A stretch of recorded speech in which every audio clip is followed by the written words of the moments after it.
backbone of the bone is basically the workers that take care of the B-1. The nickname for the B-1 is the bone.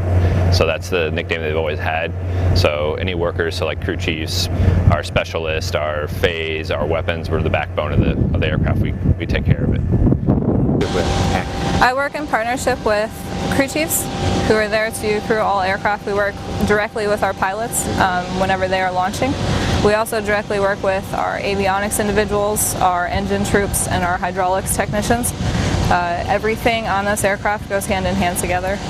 You need to be incredibly flexible to do this job. You need to be ready to come in every day and work as hard as you need to get the aircraft off the ground.